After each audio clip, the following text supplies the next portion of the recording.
یہ تھا کہ حضرت عثمان کا چونکہ میں رشتہ دار ہوں، بنو امیہ سے میرا تعلق ہے، حضرت عثمان بھی بنو امیہ کے تھے، تو حکومت پہ دباؤ ڈالا جائے کہ حضرت عثمان کے قاتلوں کو چوک پر لٹکایا جائے۔ یہ گڑبڑ یہاں سے شروع ہوئی ہے۔ بات آ رہی ہے سمجھ میں؟ حکومت سے مطالبہ ہے کہ حضرت عثمان کے قاتلوں کو چوک پر لٹکایا جائے۔ یہ مطلب نہیں تھا حضرت معاویہ کا کہ حکومت کا اہل میں ہوں، مجھے خلافت دی جائے، میں علی کو نہیں مانتا یا میں علی کو معاذ اللہ برا سمجھتا ہوں، ایسا نہیں تھا۔ آج کل بعض لوگ یہ کہتے ہیں کہ حضرت معاویہ کے حکم سے حضرت علی کو گالیاں دی جاتی تھیں، یہ غلط ہے۔ یاد رکھو عربی کے لفظ کا ترجمہ اردو میں، یہ بہت سے لوگ نا ان کو عربی زبان سے ذرا بھی واقفیت نہیں ہے، چھوٹے چھوٹے بچے آ کے بیٹھ گئے ہیں۔ عربی میں کسی پر اعتراض کرنا، اس کی پالیسیوں کو غلط قرار دینا، اس کو بھی سب و شتم کہا جاتا ہے۔ اردو میں ہر جگہ اس کا ترجمہ گالیاں نہیں ہوتا، گالیوں کا مطلب تو ہمارے ہاں کچھ اور سمجھا جاتا۔ آپ کسی پر اعتراض کر رہے ہو، اس کو تو سب و شتم کہا جائے گا۔ سب و شتم میں گالیاں بھی آتی ہیں، کسی کی پالیسیوں سے اختلاف کرنا، اس کی رائے پر رد کرنا، یہ بھی آتا ہے۔ لیکن اردو میں گالی کا مطلب برا لفظ ہے، گالی کوئی شریف آدمی نہیں دیتا۔ خیر، میں یہ عرض کر رہا تھا کہ حضرت عثمان رضی اللہ تعالی عنہ کے قاتلوں سے قصاص کا دعا کریں، میں جلدی سے اس موضوع کو سمیٹ کے آج ختم کر دوں۔ حضرت عثمان کے قاتلوں سے قصاص لیا جائے۔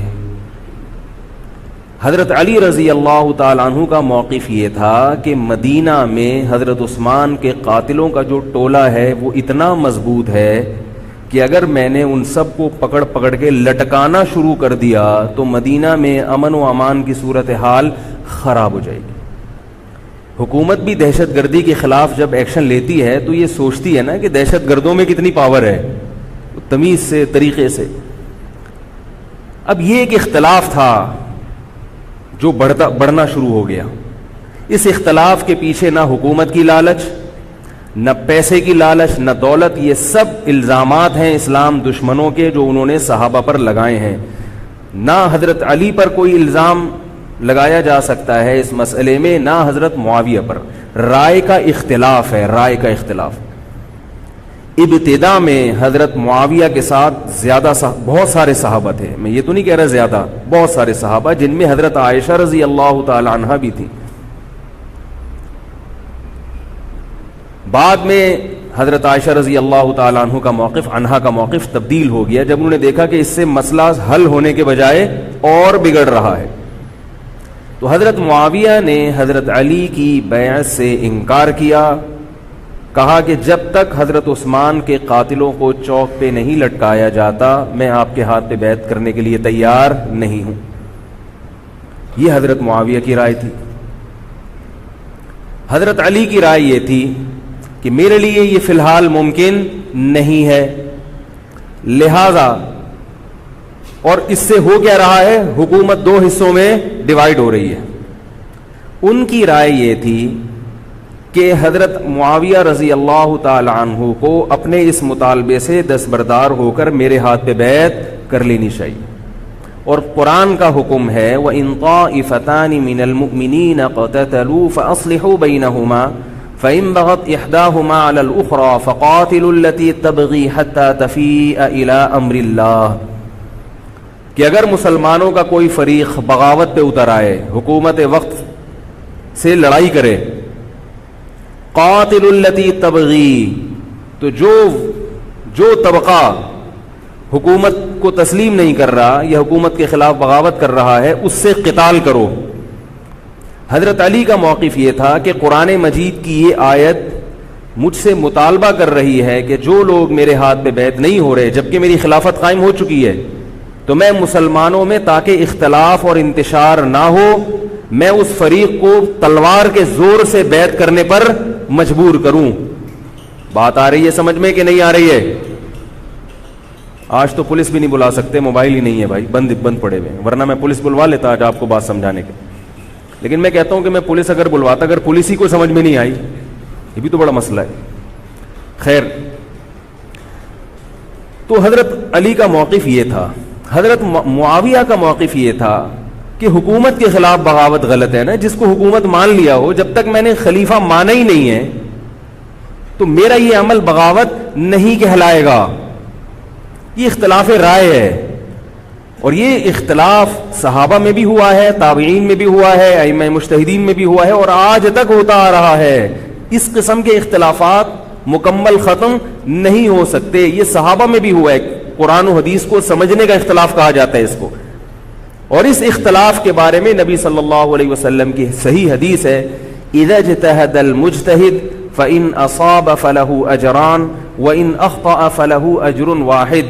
جب کوئی مجتہد اجتہاد کرتا ہے, کیا مطلب, قرآن و حدیث کو سمجھنے کی کوشش کرتا ہے, اگر وہ صحیح نتیجے پر پہنچ جائے تو اس کو 2 اجر ملتے ہیں, اگر غلط نتیجے پر پہنچے تو بھی 1 اجر ملتا ہے اس کو, اس لیے کہ اس کے بس میں جو تھا وہ اس نے کر لیا.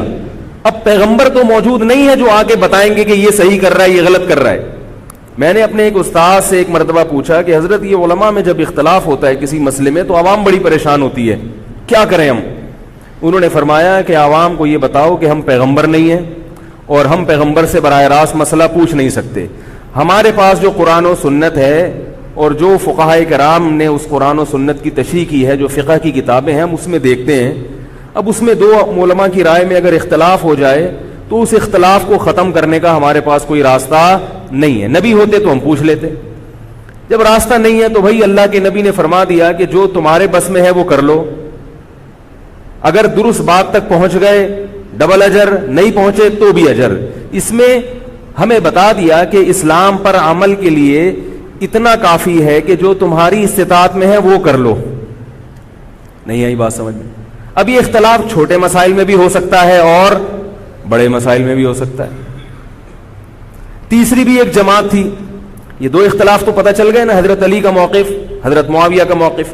ایک تیسری جماعت تھی جو یہ کہتی تھی کہ نہ ہم حضرت علی کا ساتھ دیں گے نہ حضرت معاویہ کا, کیونکہ دونوں مسلمان ہیں, دونوں لڑ رہے ہیں, مسلمانوں کو ہم لڑتا ہوا نہیں دیکھ سکتے. ان کا موقف تھا حضرت علی رضی اللہ تعالیٰ عنہ ایک صحابی کے پاس گئے اور ان سے کہا کہ آپ میری جماعت میں شامل ہوں اور اہل شام کے خلاف میرے ساتھ مل کے لڑیں. وہ صحابی گئے کہ لکڑی کی تلوار اٹھا کے لائے. انہوں نے کہا کہ میں نے رسول اللہ صلی اللہ علیہ وسلم سے سنا ہے کہ فتنے کا دور ہوگا, مسلمان آپس میں لڑیں گے, تو تم اس وقت اپنی تلوار کو لکڑی کی بنا لینا. لکڑی کی تلوار کا مطلب جو کسی سے لڑنے کے کام نہ آئے. میں تو نہیں لڑ سکتا. اب حضرت علی نے یہ نہیں کہ اس پہ تلوار رکھ دی ہو کہ نہیں تو جائے گا, یا تو دائرہ اسلام سے خارج ہے, یا تو باغی ہے, ٹھیک ہے نہیں آ رہی سمجھ میں چھوڑ دو. آج جو فتنے کھڑے ہو رہے ہیں نا وہ اس پہ نہیں ہو رہے کہ صحیح کیا ہے غلط کیا ہے. فتنہ اس پر ہو رہا ہے کہ جو مجھے سمجھ میں آ رہا ہے وہ میں تھوپ کے اس کو مسلط کر دوں. مجھے اگر رفع الیدین سمجھ میں آ رہا ہے تو پوری دنیا رفع الیدین کیوں نہیں کر رہی, اور اگر مجھے ترک رفع الیدین سمجھ میں آ رہا ہے تو یہ چند لوگ رفع الیدین کیوں کر رہے ہیں. صحابہ کے دور میں رفع الیدین بھی ہوتا تھا اور ترک بھی ہوتا تھا, پھڈے نہیں ہوتے تھے. صحابہ کے دور میں زور سے آمین بھی تھی اور آہستہ آمین بھی تھی, جھگڑے نہیں تھے. صحابہ کے دور میں امام کے پیچھے فاتحہ پڑھنے والے بھی تھے اور امام کے پیچھے فاتحہ کو ناجائز اور حرام سمجھنے والے بھی تھے, مگر پھڈے بازی بولو بھائی نہیں تھی. تو حضرت علی رضی اللہ تعالیٰ عنہ نے ان صحابی کو مجبور نہیں کیا. حضرت علی کی فوج میں عمار ابن یاسر رضی اللہ تعالیٰ عنہ بھی تھے, زبیر ابن عوام, عبداللہ ابن زبیر رضی اللہ تعالیٰ عنہ, عبداللہ ابن زبیر ابن عوام. حدیث میں آتا ہے کہ جب جنگ صفین میں, جنگ جمل میں دونوں فوجیں آمنے سامنے کھڑی ہوئی ہیں, زبیر ابن عوام رضی اللہ تعالیٰ عنہ نے تقریر کی, اہل شام سے خطاب کر کے کہا کہ اے اہل شام, ہم جانتے ہیں کہ تمہارے ساتھ محمد صلی اللہ علیہ وسلم کی زوجہ ہیں حضرت عائشہ, جو ہمارے موقف سے متفق, یہ صحیح بخاری کی روایت ہے, جو ہمارے موقف سے متفق نہیں ہے لیکن ہے نبی کی بیوی, اور ساتھ کس کا دے رہی ہے؟ تمہارا. اب اعتدال دیکھیں صحابہ کی رائے میں. فرمایا اللہ کی قسم ہم یہ جانتے ہیں کہ جیسے وہ دنیا میں نبی کی زوجہ تھی جنت میں بھی نبی کی زوجہ ہوں گی، اگرچہ وہ اس معاملے میں ہمارے خلاف ہیں مگر اس کی وجہ سے ہم ان کے جنتی ہونے کا انکار نہیں کر سکتے۔ کیا مطلب؟ ان کی سمجھ میں جو آ رہا ہے وہ اس کے حساب سے کر رہی ہیں، لیکن ہماری سمجھ میں ان کی بات نہیں آ رہی۔ کیوں؟ اس لیے فرمایا کہ ہم یہ دیکھ رہے ہیں کہ اللہ ہمیں نبی کی زوجہ عائشہ رضی اللہ تعالی عنہا کے ذریعے آزما رہا ہے کہ تم نبی کی زوجہ کو دیکھتے ہو یا قرآن کے حکم کو دیکھتے ہو۔ قرآن کہہ رہا ہے کہ خلیفہ کے خلاف بغاوت نہیں ہو سکتی، کائنم من کان، بغاوت کرنے والا کوئی بھی کیوں نہ ہو، تو نہ چاہتے ہوئے بھی ہم تمہارے خلاف آگے کھڑے ہوئے ہیں۔ خدا کی قسم اس آزمائش میں ہمیں کس نے ڈالا ہے؟ اللہ نے ڈالا ہے۔ وہ لوگ جو حضرت عائشہ رضی اللہ تعالی عنہا پر تہمتیں لگاتے ہیں، جو حضرت معاویہ کو برا بھلا کہتے ہیں، وہ لوگ حضرت علی اور ان کے ساتھیوں سے سبق کیوں نہیں سیکھ لیتے؟ ایک مرتبہ میرے پاس ایک سوال آیا، سوال کرنے والے نے حضرت معاویہ کی شان میں گستاخی کا پورا ایک باب باندھا ہوا تھا۔ اس نے کہا کہ جس نے نبی کے داماد کے خلاف تلوار اٹھائی وہ اسلام میں معاذ اللہ کیسے ہو سکتا ہے، اور ایسے برے برے القاب کہ میں زبان پہ بھی نہیں لا سکتا۔ میری عادت ہے شارٹ کٹ جواب دینے کی، گل ویلے دی تے پھل موسم دا۔ اتنا ٹائم تھوڑی ہے کہ ہر آدمی کے سوال کو لے کے بیٹھ جائیں۔ میں نے کہا آپ کے جواب میں اتنا کافی ہے کہ یہ وہ الزامات ہیں کہ جس کے خلاف تلوار اٹھائی اس نے بھی یہ الزامات نہیں لگائے۔ مدعی سست اور گواہ چست۔ نہیں آ رہی میرا خیال ہے بات۔ جو حضرت علی کے ساتھ تھے انہوں نے تو یہ کچھ حضرت معاویہ کے خلاف نہیں کہا،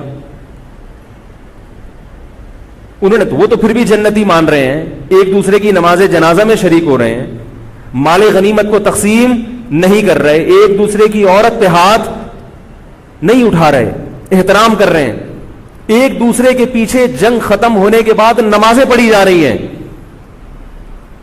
اللہ تعالیٰ نے یہ مثال صحابہ کی قائم کی ہے دنیا کو دکھانے کے لیے کہ ان میں اتنا بڑا اختلاف ہو کہ تلواریں بھی چل جائیں تو وہ اختلاف بھی حدود سے تجاوز نہیں کرتا، اور ہمارے چھوٹے چھوٹے اختلافات میں کیا ایک دوسرے کے خلاف بہتان تراشیاں اور زبان درازیاں ہوتی ہیں۔ تو یہ اختلاف تھا حضرت علی اور حضرت معاویہ کا، جس میں تین فریق تھے۔ ایک حضرت علی تھے، ان کا موقف یہ تھا کہ میرے لیے تلوار اٹھانا واجب ہے۔ حضرت علی کے ساتھ جو لوگ تھے ان کا بھی یہ موقف تھا۔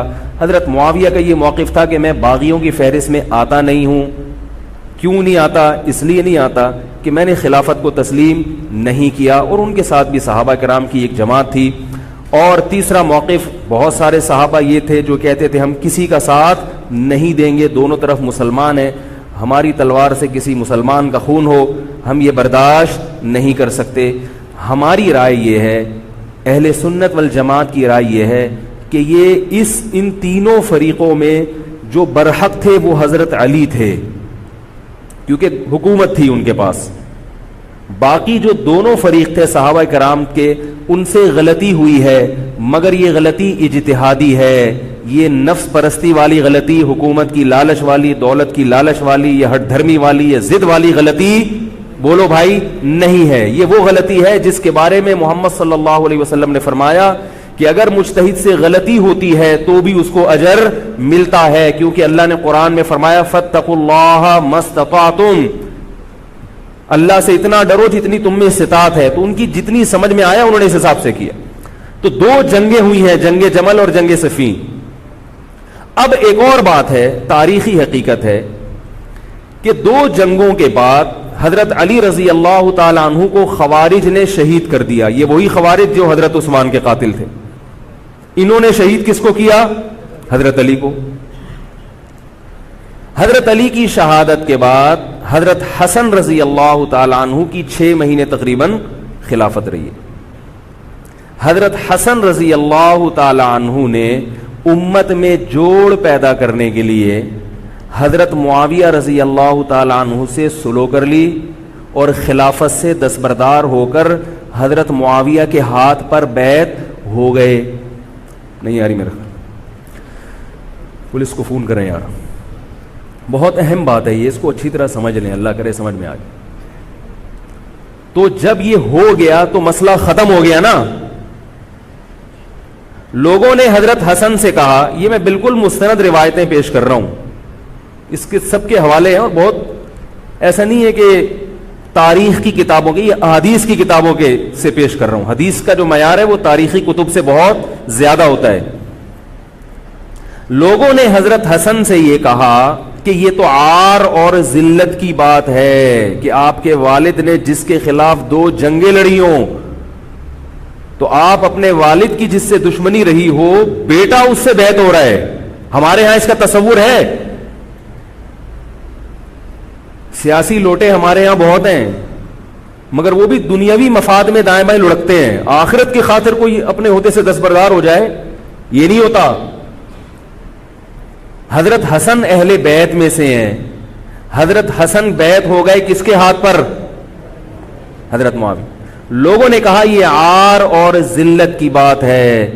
تو حضرت حسن کے وہ تاریخی الفاظ ہیں کہ میں دنیا کی ذلت کو جہنم کی آگ پر ترجیح دیتا ہوں. کیا مطلب؟ میں مسلمانوں کو آپس میں لڑتا ہوا نہیں دیکھ سکتا, میں نہیں لڑتا ہوا دیکھ سکتا. اب کوئی اس بیس پر حضرت علی پہ الزام لگائے کہ اس کا مطلب وہ لڑتا ہوا دیکھ سکتے تھے. بھائی ان کا جو موقف تھا, جو ان کی سمجھ میں آیا, وہ انہوں نے کیا. حضرت حسن کا موقف اپنے والد کے موقف سے مختلف تھا. یہ اختلاف رائے ہو سکتا ہے. ان کا موقف یہ تھا کہ بھئی حضرت معاویہ حکومت کے اہل ہوں یا نہ ہوں, یہ ایک الگ بحث ہے. اگر میں ان کے مقابلے میں متوازی حکومت قائم کروں گا تو پھر مطالبہ ہوگا حضرت عثمان کے قاتل سے قصاص, جو کہ ممکن نہیں ہے, اور پھر یہ لڑائی آگے چلے گی. تو بہتر ہے کہ دستبردار ہو جاؤ کہ حضرت آپ ہمارے خلیفہ ہیں, آپ ہمارے امیر ہیں. نبی صلی اللہ علیہ وسلم اس کی پیشگوئی پہلے کر چکے تھے. حضرت حسن رضی اللہ تعالیٰ عنہ کے بارے میں فرما چکے تھے کہ اللہ میرے اس بیٹے کے ذریعے مسلمانوں کے 2 فریق میں صلح پیدا کریں. تو جو اہل بیت سے محبت کرنے والے لوگ ہیں ان کو بھی چاہیے کہ کوئی ایسا کام نہ کریں جس سے مسلمانوں میں دوبارہ سے اختلاف اور انتشار پیدا ہو جائے. جوڑ کی اہمیت شریعت میں زیادہ ہے. اب جب حضرت معاویہ کی خلافت قائم ہوئی ہے, حضرت معاویہ نے حضرت حسن رضی اللہ تعالی عنہ کے اکرام میں کوئی کسر نہیں چھوڑی. اس پر متواتر روایات ہیں کہ حضرت معاویہ جتنا حضرت حسن کا اکرام کیا کرتے تھے اتنا کسی کا اکرام نہیں کرتے تھے. بہت زیادہ آپ کو عزت دی حضرت معاویہ رضی اللہ تعالیٰ عنہ نے. حضرت معاویہ کے بعد یزید کی خلافت قائم ہوئی ہے, حکومت قائم ہوئی ہے. حضرت معاویہ صحابی رسول تھے. بہت سارے صحابہ کو آپ کے طریقہ حکومت پر اعتراض تھا, کیونکہ بہرحال باقاعدہ سلیکشن نہیں ہوئی تھی. لیکن پھر بھی صحابہ کرام نے, جب حضرت حسن بیعت ہو گئے تو باقی کس کو اعتراض کا ہوگا بھائی. پھر حضرت معاویہ رضی اللہ تعالیٰ عنہ کے دور میں بہت جہاد ہوا ہے. اسلامی خلافت, ہمارا جو بر صغیر میں اسلام آیا ہے اس کا بہت بڑا حصہ حضرت معاویہ کے دور میں اسلام آیا. یہاں حضرت معاویہ کے بعد جب یزید خلیفہ بنا ہے مسلمانوں کا, تو بہت سارے صحابہ نے یزید کے ہاتھ پہ, بہت سارے تو نہیں, چند صحابہ نے یزید کے ہاتھ پر بیعت کرنے سے انکار کر دیا. وہ اتنے تھوڑے صحابہ ہیں جن کو انگلیوں پہ گنا جا سکتا ہے, جن میں حضرت حسین بھی تھے, حضرت حسن نہیں, حضرت حسن کے بھائی, بولو بھائی, حضرت حسین. جمہور صحابہ کا موقف یہ تھا کہ یزید کا طریقہ خلافت اگرچہ غلط ہے, طریقہ حکومت اگرچہ غلط ہے, مگر رسول اللہ صلی اللہ علیہ وسلم کی صحیح احادیث موجود ہیں. نبی صلی اللہ علیہ وسلم نے فرمایا, صحیح بخاری کی حدیث ہے, اسمعوا واطیعوا ولو سلط علیکم رجل حبشی کأن رأسہ ذبیبہ. آپ صلی اللہ علیہ وسلم نے فرمایا, سنو اور اطاعت کرو اگرچہ تم پر کوئی حبشی غلام مسلط کر دیا جائے جس کا سر کشمش کی طرح پچکا ہوا ہو. کیا مطلب؟ سلیکشن نہیں ہوئی بلکہ زبردستی مسلط ہو گیا کسی بھی طرح سے, اور جو مسلط ہوا وہ کسی بھی لحاظ سے حکومت کرنے کا اہل نہیں ہے, غلام ہے. غلام کبھی بھی حکومت کا اہل نہیں ہوتا, اور غلام بھی حبشی, کالا کلوٹا, گوروں سے جس کو ویسے ہی تبھی نفرت ہو, بھائی ہم سارے سفید ہیں اور یہ ایک بلیک کہاں سے آ گیا دوسری قوم کا آدمی. انسان دوسری قوم کے آدمی کو قبول نہیں کرتا, قوم بھی دوسری, اور فرمایا شکل بھی اچھی نہیں ہے. بھائی حاکم کم از کم شکل کا اچھا ہو تو اطاعت کرتے ہوئے مزہ آتا ہے, شکل بھی اچھی نہ ہو تو آدمی کہتا ہے یار اس کی مانوں میں, عجیب سا ہے یہ فطرت ہے انسان کی. لوگ کوشش کرتے ہیں نا امام لائے تو شکل بھی اچھی ہو اس کی, یہ کوشش کرتے ہیں لوگ, امام میں پتہ نہیں کیا کیا دیکھ رہے ہوتے ہیں. تو کیا ہے, شکل بھی اچھی نہیں ہے اور عقل بھی نہیں ہے, سر پچکا ہوا ہے کس کی طرح, کشمش کی طرح. صحیح ہے بخاری کی حدیث. مطلب یہ کہ کسی بھی لحاظ سے نہ لک وائز اچھا لگ رہا ہے آپ کو, نہ اس کے اندر صلاحیتیں, مگر مسلط ہو گیا, کسی نے بھی مسلط کر دیا, تو آپ نے فرمایا اب اس کے خلاف بغاوت نہیں کرنی, اس کی اطاعت کرنی ہے. آپ کہیں گے یہ کیسا حکم ہے بھائی اسلام کا, ایک آدمی نا اہل ہے مگر اس کی مان کے چلو تو مروا دے گا. یہ اس لیے اسلام نے حکم دیا ہے کہ اس کے پاس پاور تھی تو مسلط ہوا ہے نا, کیا خیال ہے بھائی؟ تو اب جب اس کے خلاف چلو گے تو اس سے وہ ہٹنے والا نہیں ہے, وہ خون خرابہ کر دے گا, قتل و غارت کرے گا اور فساد پیدا کر دے گا وہ, کیونکہ اگر وہ کمزور ہوتا تو خلیفہ بنتا نہیں. وہ خلیفہ کی, حاکم کی ڈیفینیشن کیا ہے؟ جس کے پاس قوت نافذہ ہو. ایک دن ایک صاحب کہنے لگے مسلم لیگ کے دور میں, جنرل مشرف کے دور میں اس کو نہیں مانتا, میں اس کو نہیں مانتا. میں نے کہا آپ کے ماننے نہ ماننے سے کچھ نہیں ہوتا, وہ مسلط ہو گیا ہے, جس طریقے ہیلی کاپٹر سے آیا ہو یا فرشتے اس کو لائے ہوں, کیونکہ حاکم کی جو ڈیفینیشن ہے کہ جس کے پاس قوت نافذہ ہو. قوت نافذہ اردو کا گاڑا لفظ ہے. قوت نافذہ کہتے ہیں کہ جب وہ کچھ کہتا ہو تو کر کے دکھا سکتا ہو, چاہے فوج کے ذریعے, چاہے پولیس کے ذریعے, چاہے کسی بھی طریقے. ایک آدمی کو پوری قوم نے سلیکٹ کر لیا مگر اس کی سنتا کوئی نہیں ہے, وہ کچھ کہتا ہے تو اس کے منہ سے الفاظ نکل کے ہوا میں تحلیل ہو جاتے ہیں, چلتی کسی اور کی ہے, وہ جو کہتا ہے کر کے دکھا دیتا ہے. تو اصل حاکم کون ہے؟ جو کہتا ہے اور کر کے دکھا دیتا.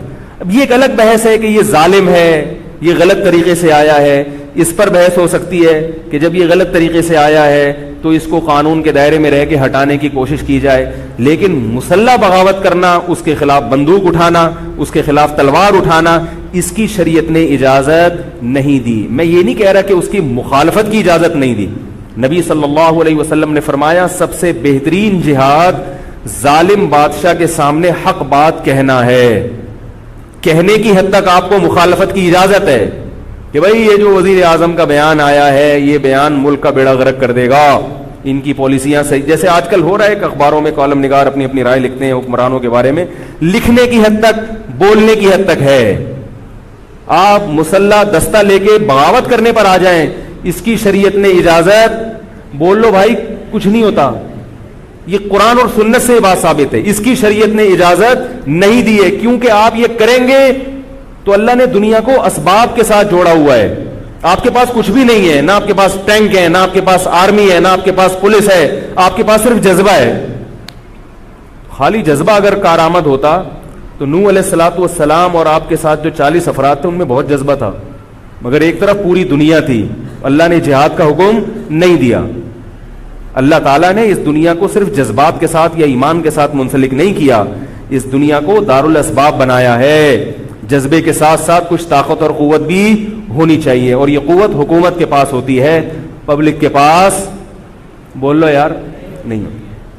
اگر پبلک کے پاس ہے تو وہ بھی حکومت کی پالیسیاں ہوتی ہیں کہ یہ بھی لیاری گینگ رہنے دو تھوڑے دنوں کے لیے, ان لوگوں کے پاس تھوڑا سا کلاشن کوفے رہنے دو, حکومت جب چاہے غائب کر دے. وہ یہ جو کلاشن کوفے لے کے لوگ گھوم رہے ہوتے ہیں نا اور بتا رہے ہوتے ہیں ہم امام مہدی کا لشکر ہیں, یہ سب گورنمنٹ کے لوگ ہوتے ہیں. آئی بات سمجھ میں؟ گورنمنٹ کی طرف سے ان کو پرمٹ ملا ہوتا ہے, ورنہ آپ چاقو لے کے بھی, جو خنجر ہے نا وہ بھی لے کے ذرا گھوم کے دکھاؤ. تو جو بھی امام مہدی کا لشکر کا دعویٰ کر رہا ہے اور کہہ رہا ہے میں یوں کر دوں گا, میں یوں کر دوں گا, میرے ساتھ آ جاؤ, تو سمجھ لو گورنمنٹ نے اس کو خود ہی بٹھایا ہوا ہے. اور بعض دفعہ حکومت اپنی مخالفت کے لیے بھی بندے بٹھا دیتی ہے. یہ ایجنسی والے بڑے ہوشیار ہوتے ہیں, یہ اپنی مخالفت کے لیے پبلک بندوں کو خرید کے بٹھاتے ہیں کہ تم آرمی کے خلاف اور ایجنسیوں کے خلاف تقریریں کرو اور جہاد کا اعلان کرو. اس کا نتیجہ کیا نکلتا ہے؟ جو جو جہاد کے اعلان میں ان کے ساتھ ہوتے چلے جاتے ہیں ان کے نام ایجنسیوں کے پاس پہنچ جاتے ہیں. پھر ایجنسیاں کہتی ہیں ابھی ان کو کھل کے جہاد کرنے دو تاکہ جتنے لوگوں میں اس قسم کے جہاد کے جراثیم ہیں وہ تمام آ جائیں اور ایک ہی دفعہ اسپرے کر کے سب کو نمٹا دیا جائے. یہ ایک بچوں کی طرح کبھی اس کو پکڑ لیا, یہ کام نہیں ہوتا. تو اس لیے کہہ رہا ہوں یہ جو نوجوان طبقہ ہے اس کو جہاد کے نام پہ الو بنانے والے ہر جگہ بہت ہیں. الو ضرور بنو مگر کسی اور عنوان سے بن جاؤ, جہاد کے نام پہ الو نہ بنو, کیونکہ کسی اور عنوان سے الو بنو گے اتنا نقصان نہیں ہوگا. اس عنوان سے الو بنو گے تو بڑا بیڑا غرق ہو جائے گا, جیسے کہ بہت سو کا بیچاروں کا ہو چکا ہے. تو میں یہ عرض کر رہا تھا کہ نبی صلی اللہ علیہ وسلم کی صحیح حدیث ہے, اسی طرح صحیح مسلم کی حدیث ہے, آپ صلی اللہ علیہ وسلم نے حاکم کی اطاعت کا حکم دیا. صحابہ نے عرض کیا یا رسول اللہ اگر وہ ہم پہ ظلم کرے تو بھی بغاوت نہ کریں. آپ نے فرمایا وَإِن ضَرَبُوا ظَهْرَكَ, اگرچہ وہ تمہاری پیٹھ پہ کوڑے مارے, ایسا ظالم ہو, پھر بھی بغاوت. یہ میں نہیں کہہ رہا, یہ محمد صلی اللہ علیہ وسلم کے الفاظ ہیں. کیوں؟ اس لیے کہ آپ صلی اللہ علیہ وسلم نے اتحاد پہ زیادہ زور لگایا ہے. بھائی حکومت ایک ہوگی جیسی مرضی لنگڑی لولی ہو, مگر مسلمان کی جو ایک یونائٹی ہے, جو ایک اتحاد ہے, وہ تو برقرار رہے گا نا. اگر آپ کمزور ہو گئے تو کتنا مرضی ایمان ہو, کمزور آدمی دنیا میں کہیں بھی نہیں پنپ سکتا. تبھی میں کہتا ہوں پاکستان کی قدر کرو. جیسا مرضی ہے, ایک مضبوط آرمی تو ہے نا, ایٹم بم تو ہے, جیسی مرضی آرمی ہو, لیکن ہے تو نا. اگر یہ ختم ہو گئی اور نیک نیک لوگ آ گئے مگر اتنے پاورفل نہ ہوئے, وہ آپ کو انڈیا سے نہیں بچا سکتے, وہ آپ کو امریکہ کے شر سے نہیں بچا سکتے, کیونکہ اس وقت پوری دنیا پاکستان کی دشمن ہوئی ہوئی ہے سوائے چند ممالک کے. اور وہ جو ملک بچا ہوا ہے یہ میرے اور آپ کی تقریروں سے نہیں بچا ہوا, یہ ایٹم بم سے بچا ہوا ہے. اللہ نے دنیا کو اسباب کے ساتھ جوڑ دیا ہے. ایٹم بم بھی ہے اور پھر ایمان کی طاقت بھی ہے کسی حد تک, جو کہ بہت ہی شارٹ ہو گئی ہے ایمان کی طاقت. تو دونوں چیزیں چلتی ہیں ساتھ, صرف بم بھی کافی نہیں ہے. اللہ نے فرمایا اگر تم تقوی اختیار کرو گے تو اللہ تمہاری مدد کرے گا, ورنہ نہیں کرے گا. تو دونوں چیزیں ضروری ہیں. تو حضرت معاویہ کے بعد یزید کے بارے میں جمہور صحابہ کا موقف یہ تھا کہ یہ جیسا مرضی ہو, ظالم ہو, عادل ہو, یہ ایک الگ بحث ہے, مگر ہے بہرحال یہی. پاور کس کے پاس ہے؟ اسی کے پاس. حضرت حسین رضی اللہ تعالیٰ عنہ کا موقف یہ تھا کہ میں یزید جیسے آدمی کے ہاتھ پر بیعت کرنے کے لیے تیار. بولو بھائی, نہیں, میں نہیں بیعت کرتا اس کے ہاتھ, کیونکہ یزید کے بارے میں خبریں تھیں. بعض کہتے تھے شراب پیتا ہے. حضرت مفتی محمد تقی عثمانی صاحب کا انہوں نے فرمایا ہے کہ کسی مستند روایت سے ثابت نہیں ہے شراب پینا. روایتیں ہیں مگر کوئی اوتھینٹک روایت نہیں ہے. تو اب نتیجہ کیا نکلا کہ حضرت حسین رضی اللہ تعالیٰ عنہ کے پاس کوفہ سے خطوط آئے. کوفہ کا گورنر تھا ابن زیاد, وہ بھی یزید کا آدمی تھا, بڑا ظالم آدمی تھا وہ. اہل کوفہ کے خطوط آئے کہ آپ آ جائیں یہاں پر, یہاں سب لوگ آپ کے ہاتھ پر بیعت کرنے کے لیے تیار ہیں. حضرت حسین کا خیال یہ تھا کہ اگر یہ سب تیار ہیں تو یزید کی حکومت بغیر لڑائی کے, بغیر بڑے قتال کے, مسلمانوں کے خون خرابے کے بغیر ختم ہو سکتی ہے. آئی بات سمجھ میں؟ جو انفارمیشن آپ کو ملی تھی, جو نالج آپ کو ملی تھی, وہ نالج غلط تھی. اگر وہ نالج صحیح ہوتی تو حضرت حسین کبھی کربلا کی طرف رخ نہ کرتے, کیونکہ حضرت حسین کا موقف بھی یہی تھا کہ مسلمانوں کی تلواریں آپس میں نہ چلیں.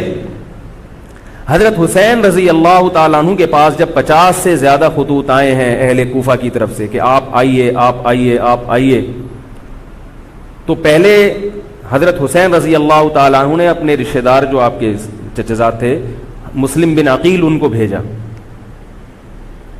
نتیجہ کیا نکلا؟ مسلم بن عقیل کا وہاں پر حکومت نے گرفتار کر کے ان کو قتل کر دیا. اب یہ ایک ایسا ظلم تھا جس کے ظاہر ہے کہ کسی کو سفیر بنا کے بھیجا جائے, کسی کو حال احوال دیکھنے کے لیے بھیجا جائے, اور حضرت حسین کی نیت ہرگز بغاوت کی نہیں تھی, مگر کوفہ کے گورنر کو اور یزید کو یہ خیال تھا کہ خلافت کے اصل اہل یقیناً یہی ہیں. کہیں ایسا تو نہیں ہے کہ یہ امیر بننا چاہتے ہیں, یہ خلیفہ بننا چاہتے ہیں. ایک خوف اس کے دل میں بیٹھ گیا تھا, ایک لاشعور میں خوف ہوتا ہے نا انسان کے دل میں بیٹھ جاتا ہے کہ آپ 100 دفعہ بھی کہیں بھی میری یہ نیت نہیں ہے, مگر وہ ڈر رہا ہوتا ہے کہ یار یہ کچھ کر نہ لیں. تو جب مسلم بن عقیل کو شہید کیا گیا, حضرت حسین رضی اللہ تعالی عنہ جا چکے تھے.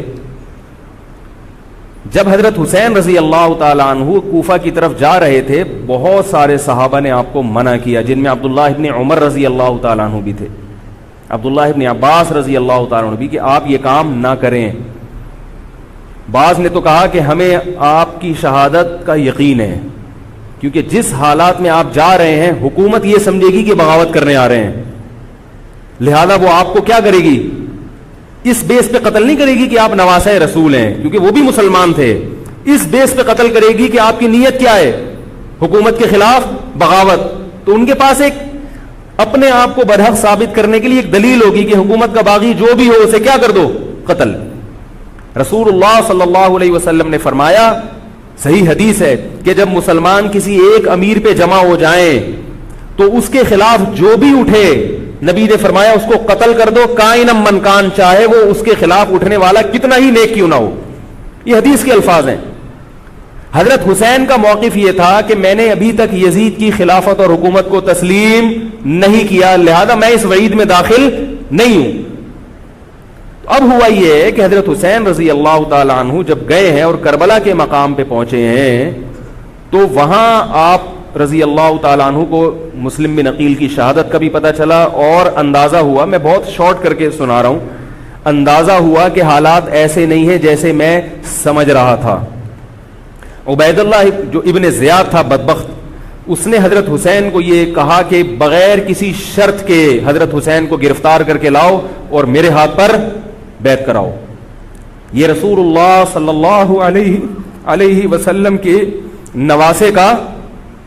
نواسے کی توہین تھی کہ آپ صلی اللہ علیہ وسلم کے نواسے ہیں اور ان کے ساتھ ایسے معاملہ کیا جائے جیسے ایک عام شخص کے ساتھ معاملہ کرتے ہیں. ان کو گرفتار کر کے معاذ اللہ گھسیٹ کے لاؤ اور میرے ہاتھ پر بیعت پر کیا کرو, ان کو مجبور کرو. حضرت حسین رضی اللہ تعالیٰ عنہ کا کربلا کے میدان میں موقف یہ تھا کہ میں اگر بیعت ہوں گا تو ڈائریکٹ یزید کے ہاتھ پہ بیعت ہوں گا جو مسلمانوں کا خلیفہ ہے, ابن زیاد کے ہاتھ پر بیعت نہیں ہوں گا. یہ بھی اس تاریخ کا ایک اہم پہلو ہے کہ حضرت حسین نے کوفہ جانے کا ارادہ ترک کر دیا اور کربلا سے شام جانے کا آپ رضی اللہ تعالیٰ عنہ نے ارادہ کر لیا. اور بعض مورخین نے لکھا ہے کہ حضرت حسین جو واپس آ رہے تھے تو وہ کربلا سے گزر رہے تھے, وہ واپسی کا راستہ ہی شام کا راستہ ہے. نہیں یاری بات میرا خیال ہے سمجھ, وہ جس ٹریک پر چل رہے تھے وہ راستہ کون سا ہے, وہ شام کو جاتا ہے. یہ اس کی علامت ہے کہ آپ یزید سے ملاقات کے لیے, مذاکرات کے لیے تیار, بولو بھائی, ہو چکے تھے کہ میں خود براہ راست یزید سے مل کے حال احوال دیکھتا ہوں, اگر مجھے سمجھ میں آیا تو میں اس کے ہاتھ میں بیعت ہو جاؤں گا. حضرت حسین رضی اللہ تعالی عنہ کا مقصد حکومت کے خلاف تلوار اٹھانا, بولو بھائی, نہیں تھا, ورنہ وہ اس کے لیے تیار نہ ہوتے. مگر جو ابن زیاد تھا اس نے حضرت حسین رضی اللہ تعالی عنہ اور آپ کے ساتھ جتنے اہل بیت تھے ان پر ظلم یہ کیا اس بدبخت نے کہ اس نے انہیں شام جانے کا راستہ نہیں دیا, اور اس میں اپنی توہین محسوس کی کہ میرے ہاتھ پر بیعت کیوں نہیں ہو رہے, اور لشکر بھیجا جس لشکر نے چاروں طرف سے حضرت حسین رضی اللہ تعالیٰ عنہ کو گھیرا. حضرت حسین نے کہا کہ میں عزت کی جو موت ہے اس کو ذلت کی زندگی پر ترجیح دیتا ہوں. کوئی بھی غیرت مند ہوتا تو اس وقت یہی کرتا کہ بھئی جب میں اپنے دعوے سے بھی دستبردار ہو گیا اور میں شام جانے کے لیے بھی تیار ہو گیا, اب میرا راستہ روکنے کی کیا حقیقت ہے. اللہ تعالی کوفہ کے گورنر کے ذریعے حضرت حسین کا قتل کروانا چاہتے تھے تاکہ اس کی بدبختی ساری دنیا کے سامنے ظاہر ہو جائے. اگر حضرت حسین پھر بھی تلوار چلاتے, پھر بھی لڑتے, تو حضرت حسین پر یہ الزام لگایا جا سکتا تھا کہ معاذ اللہ آپ باغیوں میں ہیں.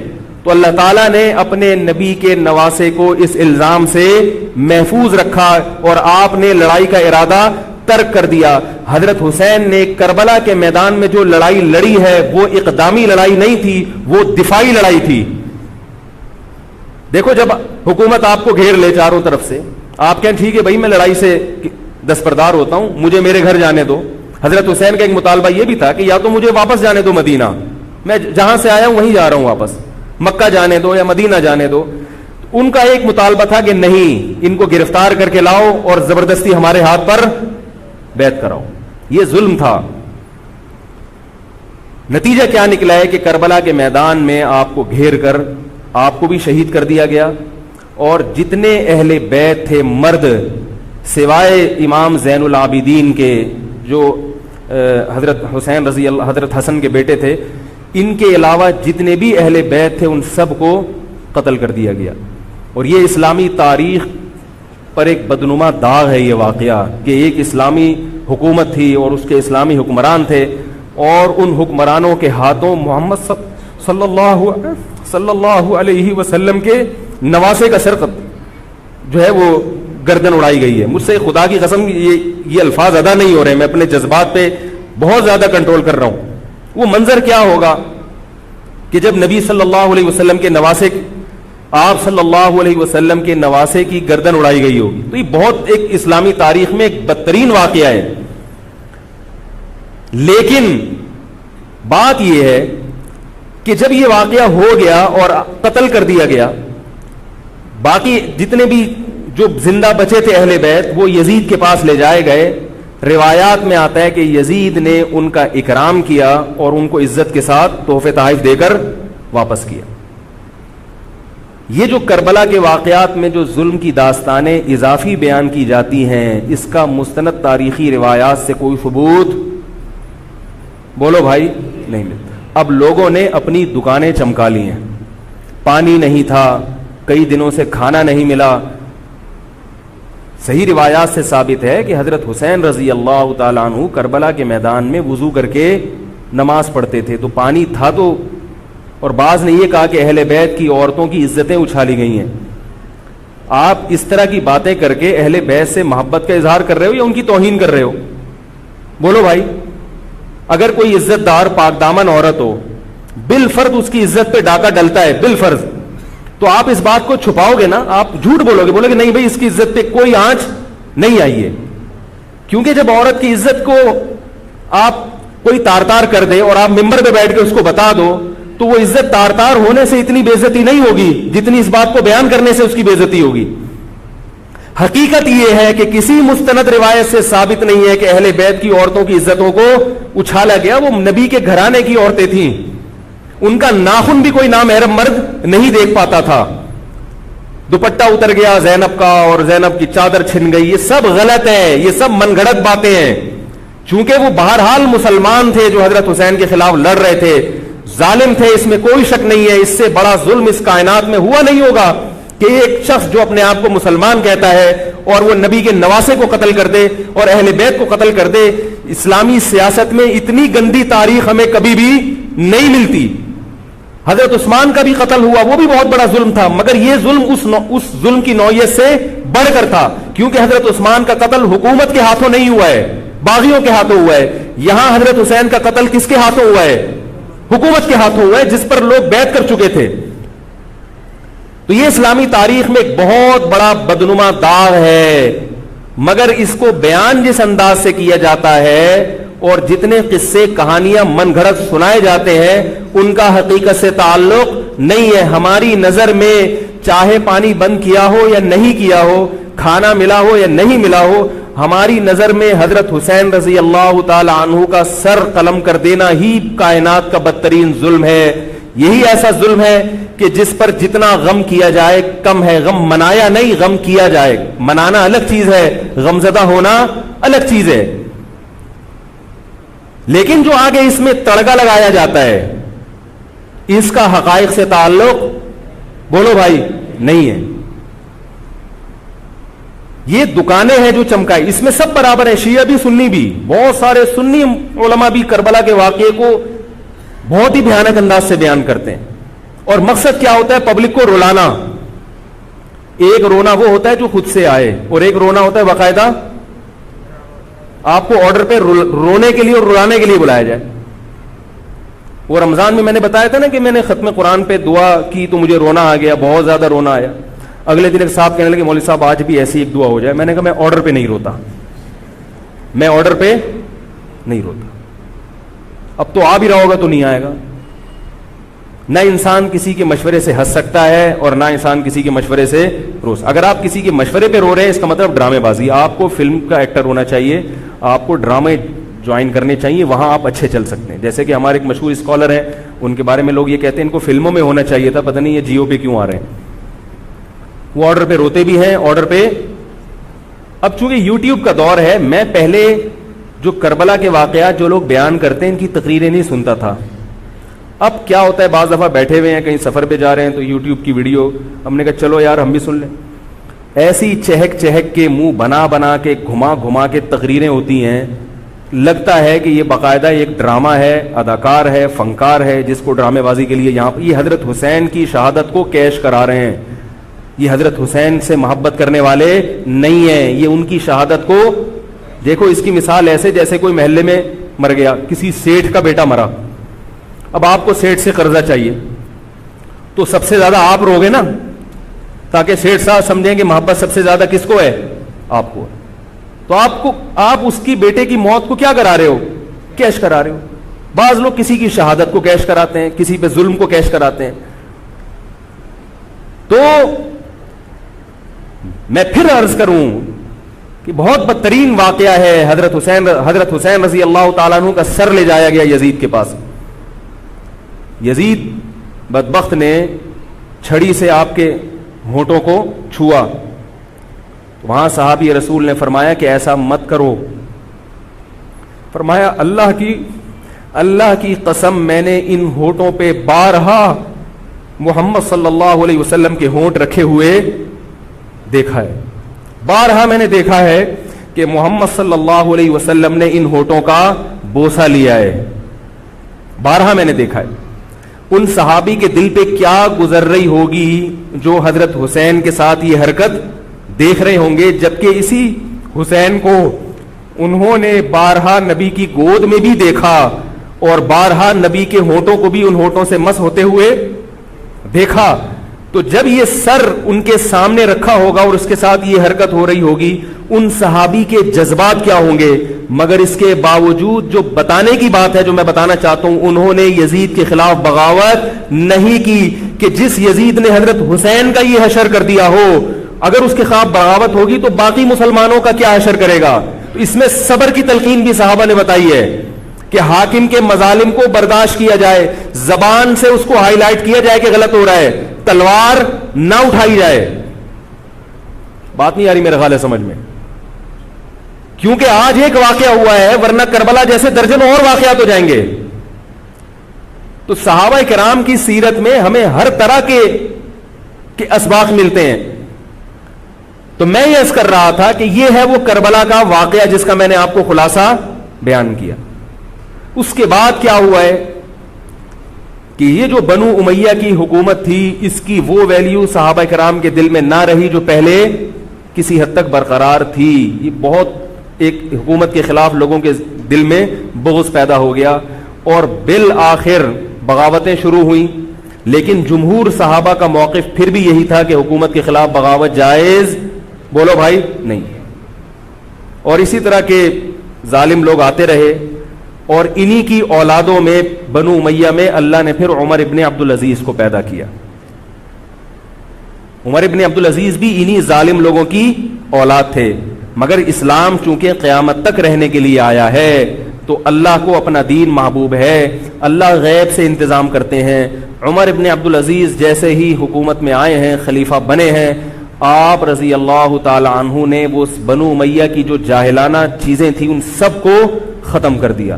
حکومتی ملکیت کو جو ذاتی خزانہ لوگ سمجھنا شروع کر دیا تھا اس کو ختم کیا. عمر بن عبدالعزیز کی ایک تاریخ ہے, ان کو 5واں خلیفہ راشد کہا جاتا ہے. علم حدیث کو مرتب کیا گیا, فقہ کو مرتب کیا گیا, حدیث کا علم ضائع ہو رہا تھا.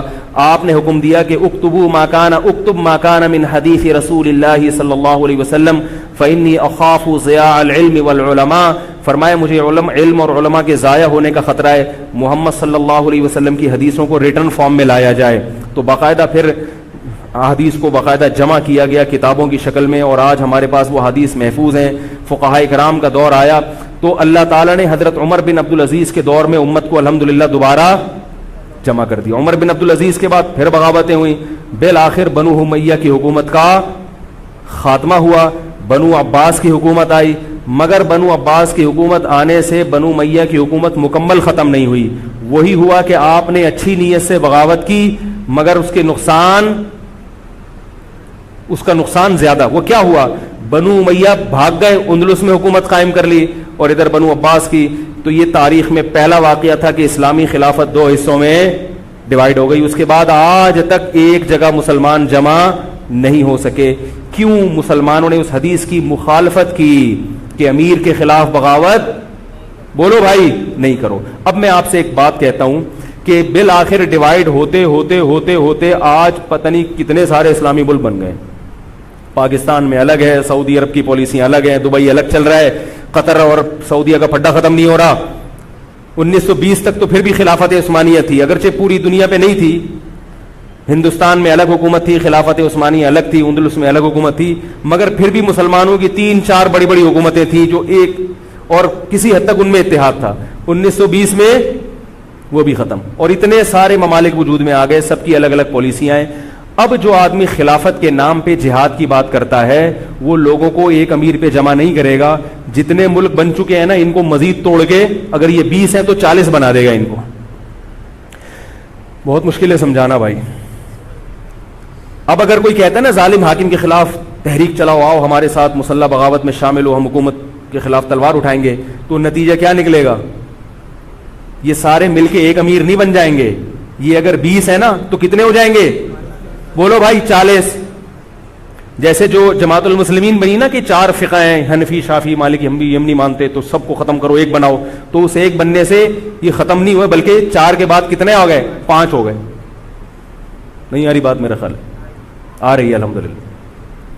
اور بھی جو بھی اس کی باتیں کر رہے ہیں نا, امت کو اتحاد کے لیے آ جاؤ, میرے پاس آ جاؤ, تو وہ 6واں بنا رہا ہے, 7واں بنا رہا ہے, پھر 8واں بنا رہا ہے, ایسے بنتے چلے آ رہے ہیں. او بھائی جو ہے وہاں بریک لگا دو, اللہ کا واسطہ روک دو ان کو, کوئی بات نہیں, 4 ہیں, جو جس کو فالو کرے ٹھیک ہے, کچھ نہیں ہوتا اس سے, ہمیشہ سے چلے آ رہے ہیں.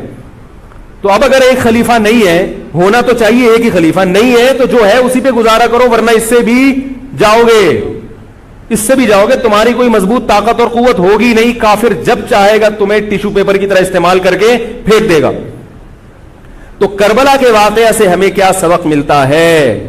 علامہ ابن تیمیہ رحمہ اللہ تعالی فرماتے ہیں کہ جمہور صحابہ کی جو رائے تھی, حضرت حسین رضی اللہ تعالیٰ عنہ کی بھی اپنی ایک رائے تھی, مگر ابن تیمیہ رحمہ اللہ فرماتے ہیں کہ اگر حضرت حسین رضی اللہ تعالی عنہ کربلا کی طرف خروج نہ کرتے تو ابن تیمیہ کی رائے یہ ہے کہ یہ زیادہ بہتر تھا. اب آپ کہیں گے کہ صحابی رسول کی رائے سے اختلاف کر رہے ہیں, نہ, وہ کہہ رہے ہیں وہ جو جمہور صحابہ تھے جو حضرت حسین کو منع کر رہے تھے وہ بھی تو صحابہ تھے. حضرت حسن بھی تو صحابی تھے. حضرت حسن نے حضرت معاویہ کے خلاف لڑائی نہیں لڑی. تو صحابہ کی 2 رائے تھی, جمہور ایک طرف تھے. تو فرماتے ہیں اگر یہ نہ ہوتا تو زیادہ بہتر تھا. لیکن حضرت حسین رضی اللہ تعالی عنہ کے بارے میں ہمارا موقف یہ ہے کہ وہ یہ سب کچھ اس وقت کے جو حالات تھے اس میں کوئی بھی ہوتا اور غیرت مند ہوتا تو وہ یہ کرنے پر مجبور تھا. اور اس میں دھوکہ کس نے دیا حضرت حسین کو؟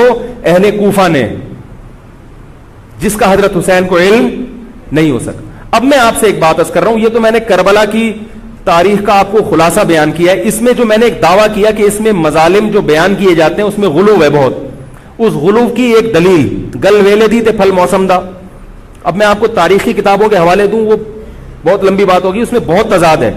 آپ یہ جو خطیب ہے نا جو کربلا کے مظالم بیان کرتے ہیں, ان خطیبوں کے بیان سنیں, ہر آدمی کا بیان دوسرے سے مختلف ہوگا. یہ خود اس کی علامت ہے, یہ کسی ایک بات پر ٹکنے کے لیے تیار نہیں ہے. ان کا مقصد ہے رونا اور پبلک کو رلانا.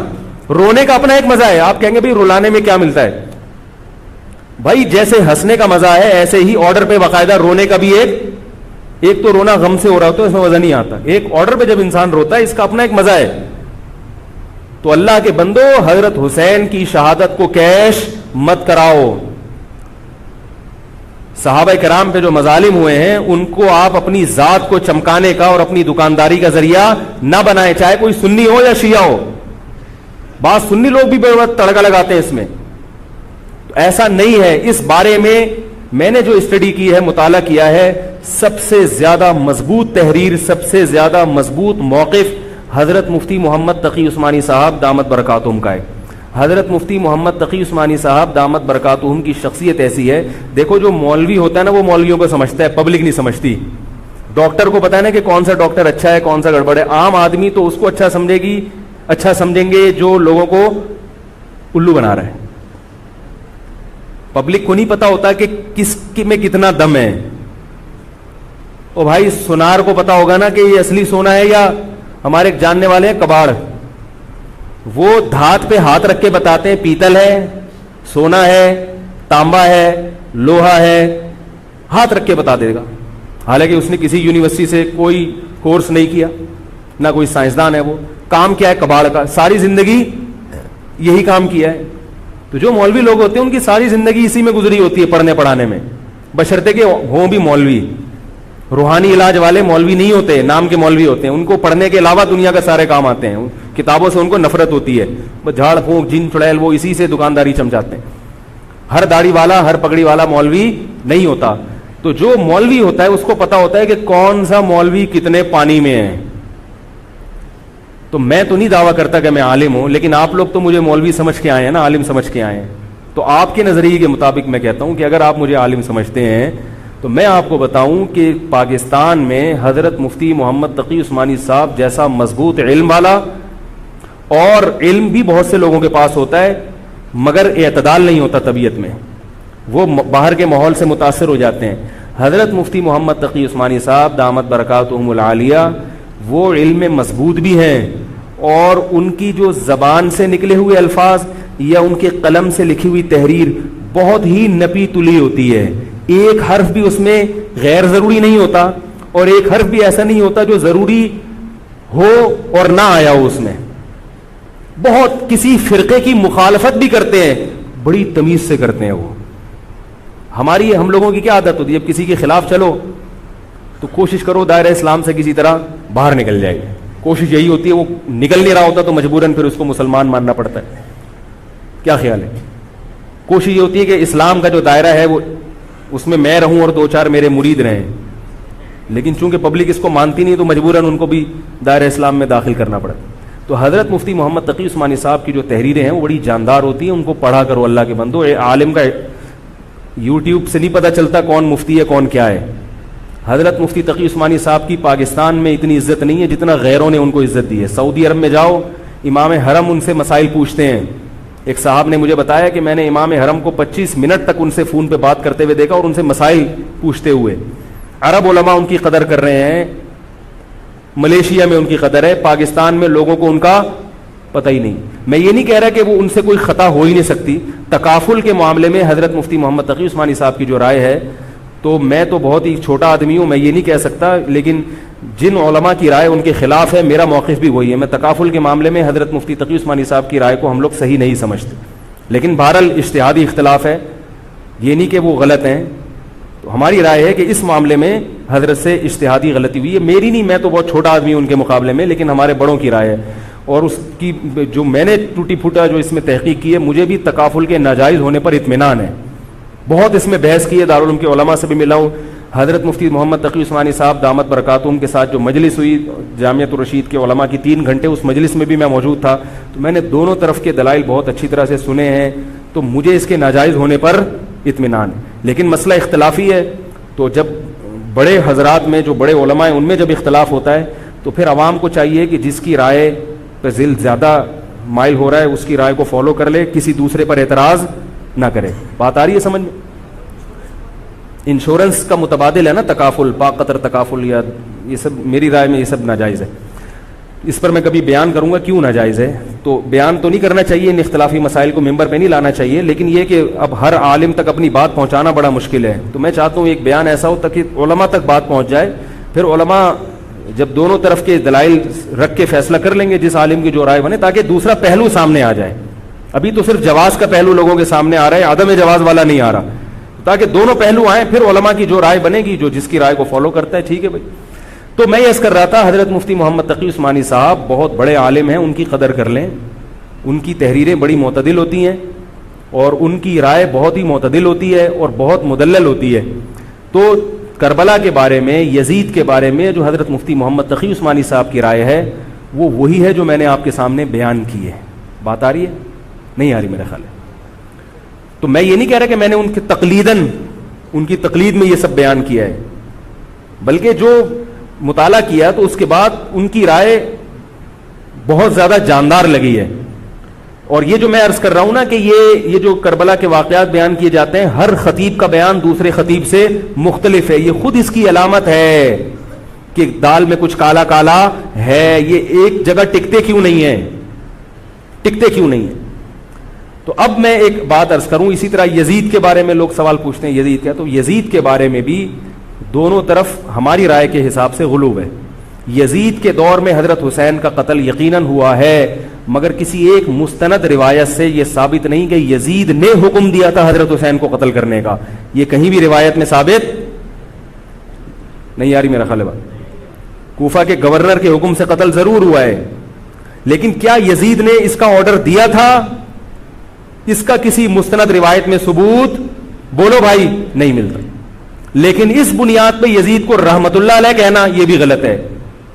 ٹھیک ہے, یزید کے بارے میں کسی مستند روایت سے نہیں ملتا کہ اس نے قتل کا حکم دیا تھا یا قتل کروایا تھا, لیکن قتل ہونے کے بعد یزید نے اس گورنر کے خلاف ایکشن نہیں لیا. حضرت عثمان کے قاتلوں کے بارے میں تو یہ تھا کہ ان کو لٹکایا جائے, حضرت حسین کے قاتلوں کو کیوں نہیں لٹکایا. نہیں یاری بات سمجھ. تو یہ جرم بھی ہے کہ حکومت, ممکن ہے یزید کہہ سکتا ہو کہ میرے بس میں نہیں ہے, کہہ سکتا ہو کہ میرے بس میں نہیں ہے. تو بھائی آپ کے بس میں اگر نہیں ہے تو حضرت علی کے بس میں بھی نہیں تھا حضرت عثمان کے قاتلوں سے قصاص لینا. تو اس لیے یزید کو بالکل معصوم قرار دینا یہ بھی غلط ہے. وہ مجرم تھا, لیکن اس کو اتنا لعنتی قرار دے دینا کہ گویا حضرت حسین کو اس نے قتل کرایا تھا, اس کا بھی کسی تاریخی مستند روایت سے ثبوت نہیں ملتا. لہذا صحیح بات یہ ہے کہ نہ لعنت اللہ علیہ کہو نہ رحمت اللہ علیہ کہو. خام خواہ میں فضول چیزوں میں پڑھنے کی بولو بھائی ضرورت کیا ہے. قیامت کے دن آپ سے یزید کے بارے میں سوال, میرے سے کسی نے پوچھا کہ یزید کے بارے میں آپ کیا کہتے ہیں. میں نے کہا آپ کو جاپان کے جو بھی صدر ہے اس کے بارے میں پتہ ہے, چائنا کے بارے میں پتہ ہے. وہ کہہ رہے وہ تو کافر ہیں. میں نے کہا چلو مسلمانوں کے, علامہ اقبال کے بارے میں پوری رپورٹ ہے آپ کے پاس. تاریخ میں لاکھوں شخصیات ایسی ہیں جن کے بارے میں آپ کو نہیں پتا. تو یزید کے بارے میں بھی اگر نہیں پتا ہو تو میرا خیال ہے کوئی پریشان ہونے کی ضرورت نہیں ہے. تو یہ کربلا ایک واقعہ تھا, ایک اسلامی تاریخ میں ایک بدترین واقعہ رونما ہوا اور یہ واقعہ ختم ہو گیا. ہمیں جو قرآن اور سنت نے جس بات کا حکم دیا ہے ہمیں وہ کرنا ہے. بات آ رہی ہے سمجھ میں. ہمیں کیا کہا ہے, نماز قائم کرنی ہے, اسلام کے 5 ارکان ہیں. کربلا کا واقعہ دنیا میں وجود میں آتا تو بھی 5 نمازیں پڑھنی تھیں, وجود میں نہیں آتا تو بھی 5 نمازیں پڑھنی. باقی حضرت حسین کی شہادت اس لیے بھی ہوئی ہے کہ اللہ کے نبی نے ان کو شہید قرار دے دیا تھا. تو اللہ تعالیٰ نے آپ کو اس منصب تک پہنچانا تھا جس منصب کی گواہی محمد صلی اللہ علیہ وسلم دے چکے تھے. بعض دفعہ کوئی مقصد نہیں ہوتا, ایک مقصد ہوتا ہے کسی کو اونچے درجے تک پہنچانا. غزوہ احد میں 70 صحابہ شہید ہوئے. اللہ نے اس کی حکمت یہ بھی بیان کی, وَيَتَّخِذَ مِنْكُمْ شُهَدَاءَ, اللہ تم میں سے بہت سو کو شہادت کے درجے پر فائز کرنا چاہتا. تو حکومت تھی, حضرت حسین رضی اللہ تعالیٰ عنہ کو اللہ تعالیٰ نے شہادت کے مرتبے پر پہنچایا اور ظالم حکمرانوں کے مرتبے کو گھٹانا تھا. تو یہ کام ہو چکا. اب ہمیں کیا کرنا ہے, ہمیں جو قرآن اور سنت ہے اس کو فالو کرنا ہے. محرم منانا کہیں بھی نہیں ہے اسلام میں. محرم حضرت حسین کی شہادت سے پہلے بھی آتا تھا, اس کے بعد بھی آتا ہے. تو اہل سنت والجماعت کا جو مذہب ہے, میں آپ کے 1-2 منٹ زیادہ لے رہا ہوں, بس یہ بات ختم کر رہا ہوں میں. دیکھو ہم شیعہ ہیں یا سنی ہیں, بولو نا بھائی. جو شیعہ لوگ ہیں ان کو وہ کرنے دو جو ان کا مذہب ہے. اختلاف اور فرقواریت وہاں ہوتی ہے جہاں آپ اپنا مسلک دوسرے پہ ٹھوستے ہو. ان کا مسلک ہے ماتم کرنا, ان کا مسلک ہے تو ان کو کرنے دو, وہ اللہ ان سے خود حساب لے لے گا. آپ کو ان سے اس مسئلے میں بحث کرنے کی ضرورت بولو بھائی نہیں. لوگ آفس میں لڑ رہے ہیں شیعہ سے, او بھائی مجھے فون کر کے کہتے ہیں, میں نے کہا یار وہ جب شیعہ ہے تو وہ کیوں مانے گا آپ کی بات, تو چھوڑ دو اس کو اپنے حال پہ. حق واضح ہے, باطل واضح ہے, اگر اس کو وہ سمجھ میں آ رہا تو کرنے دو. آپ کیوں الجھ رہے ہو, وہ آپ کو تو نہیں لے کے جا رہا نا ماتم کے لیے, کیا خیال ہے. تو اس کو بولو بھائی تمہارا مسلک اگر ہے تو تم ٹھیک ہے کرو یہ کام, لیکن یہ کام انڈور ہونے چاہیے, سڑکوں پہ نہیں ہونا چاہیے. سڑکوں پہ ہوگا تو دہشت گردوں کو موقع مل جائے گا دہشت گردی کا. ملک کا امن خراب ہوتا ہے. نہ ربیع الاول کے جلوس سڑک پہ نکلنے چاہیے اور نہ محرم کے جلوس سڑک پہ ہونے چاہیے. انڈور ہو ربیع الاول میں, جس کا مذہب ہے کہ بھئی ہم نے یہ کرنا ہے جلسہ, ٹھیک ہے, آپ گھر کے اندر جو مرضی کریں. گھر کے اندر تو کسی کو اجازت نہیں ہے نا گھسنے کی. آپ کوئی ہال لے لیں رینٹ پہ, آپ اس میں کر لیں. تو جو بھی ہے انڈور ہونا چاہیے. تو وہ شیعہ ہیں, ان کو وہ کرنے دو جو ان کا مذہب ہے. آپ آدھا تیتر آدھا بٹیر نہ بنو, یا تو پورے سنی بنو یا پورے شیعہ بن جاؤ. یہ درمیان کی چیز کوئی چاہتا ہے کہ میں بن جاؤں؟ ہے بھائی, نہ مرد ہو نہ عورت ہو. بیچ کا تو اچھا نہیں لگتا نا. ایک تو اللہ نے کسی کو بیچ کا بنا دیا, وہ تو آزمائش ہے. خود سے جو بیچ کا ہوتا ہے وہ کسی کو بھی پسند, بول لو نا بھائی, نہیں ہوتا. تو بیچ کے نہ بنو. اہل سنت کے ہاں شیعہ کا مذہب جو ہے وہ کرنے دو اس کو. یہ ہمیشہ سے چلا آ رہا ہے, آج کا نہیں ہے, یہ صدیوں سے چلا آ رہا ہے. آپ نہیں ختم کر سکتے اس کو. یہ حضرت عیسیٰ علیہ السلام آئیں گے تو امت ایک پر جمع ہوگی. باقی جو شیعہ ہے وہ شیعہ ہے, جو سنی ہے وہ سنی ہے. جو اپنی مرضی سے سنی بن جائے ٹھیک ہے, نہیں بنے اللہ جانے. خام خامے فیس بک پر ایک دوسرے کے خلاف کیچڑ, یوٹیوب پر کیچڑ, تقریروں میں کیچڑ. تو میں جو آپ کے سامنے بیٹھا ہوں آپ کو یہ سمجھانے کے لیے کہ آپ ایک فیصلہ کرو, شیعہ ہو یا سنی. اگر سنی ہو تو پھر محرم کی سنی مذہب میں اتنی اہمیت نہیں ہے جتنی ہمارے ہاں بیان کی جاتی. مجھ سے ایک دفعہ کسی نے کہا آپ محرم کی فضیلت پر بیان کریں. میں تھک گیا. میں نے کہا چلو آج بیان ہو ہی جائے. میں نے بیان کیا. میں نے کہا بھائی محرم ان 4 محترم مہینوں میں سے ایک ہے جن میں قتال اور لڑائی جھگڑا منع ہے. بعض علماء کہتے ہیں وہ ان مہینوں کا احترام منسوخ ہو گیا, بعض کہتے ہیں احترام باقی ہے. بہرحال یہ بھی, اس میں بھی اختلاف ہے. اور میں نے کہا دوسرا محرم میں جو 10 محرم ہے, نبی نے فرمایا کہ اس کا روزہ رمضان کے بعد سب سے زیادہ ثواب. وما علینا الا البلاغ. لوگوں نے کہا یہ کیا ہوا؟ میں نے کہا صحیح روایت سے اور مستند روایت سے محرم کی اتنی ہی فضیلت مجھے معلوم ہے. اس سے زیادہ کے لیے آرڈر دینا پڑے گا آپ کو. بندے ہیں وہ پیسے لیتے ہیں اور وہ لہک لہک کے چہک چہک کے بیان کرتے ہیں. چونکہ صحیح روایتیں اتنی ہی مجھے ملی ہیں, اگر کوئی اور ہو تو بتا دینا, اگلے بیان میں اس کا بھی تذکرہ کر دوں گا. اس سے زیادہ ہمارے علم میں تو یہ سنی مذہب بیان کر رہا ہوں میں آپ کو, اہل سنت والجماعت, اہل سرطن والجنابت نہیں, اہل سنت والجماعت. تو یہ ہے. تو 10 محرم کا روزہ رکھیں جیسے کہ حضرت حسین نے رکھا تھا. حضرت حسین تو روزہ رکھ کے شہید ہوئے اور آپ حلیم کی دیگیں پکا کے کھا رہے ہیں. کامن سینس کی بات ہے کہ عقل کو ماتم کرنے کا دل کرے گا کہ نہیں کرے گا؟ بھائی 10 محرم کا روزہ رکھو, 9 کا ملا لو, 11 کا ملا لو تو اچھا ہے. آج کل علماء کہتے ہیں 1 روزہ بھی رکھ سکتے ہیں کیونکہ یہودیوں سے مشابہت نہیں ہے. بہتر ہے 2 ہی رکھیں, نہیں تو 10 کا بھی رکھ لیں تو بھی غنیمت. تو یہ کام تو ہیں کرنے کے. باقی محرم میں آپ شادی بھی ابھی کریں. نبی صلی اللہ علیہ وسلم نے اپنی زوجہ سے محرم میں نکاح کیا. حضرت حسن نے محرم میں نکاح کیے. حضرت حسن تو بہت شادیاں کی ہیں, محرم میں بھی, سفر میں بھی, ربیع الاول میں بھی. اسلام میں کوئی مہینہ منحوس نہیں ہے. محرم اگر ہے تو احترام کا ہے, مبارک ہو سکتا ہے, منحوس. اور حضرت حسین کی شہادت سے محرم کی برکت میں اور اضافہ ہو گیا. شہادت ہمارے یہاں نحوست نہیں ہے, شہادت ہمارے یہاں ایک برکت کی چیز ہے. سمجھ رہے ہو بات کو کہ نہیں سمجھ رہے؟ تو 1-2 باتیں اور ہیں, پھر میں انشاءاللہ نماز کے بعد وہ بیان کروں گا تاکہ یہ موضوع میرا کمپلیٹ ہو جائے. تو جو حضرات بیٹھنا چاہیں وہ بیٹھ سکتے ہیں, جو جانا چاہیں وہ جا سکتے ہیں. ٹھیک ہے نا؟ سلام جب میں پھیر لوں تو جو جانا چاہیں وہ اپنی اخپل طریقے سے دعا مانگ کے جا سکتے ہیں. جو بیٹھنا چاہیں تو 5-6 منٹ میں محرم کے بارے میں کچھ باتیں آپ کو بتاؤں گا جو غلط ہو رہی ہیں, جو کہ نہیں ہونی چاہیے. سمجھ رہے ہیں بات کو؟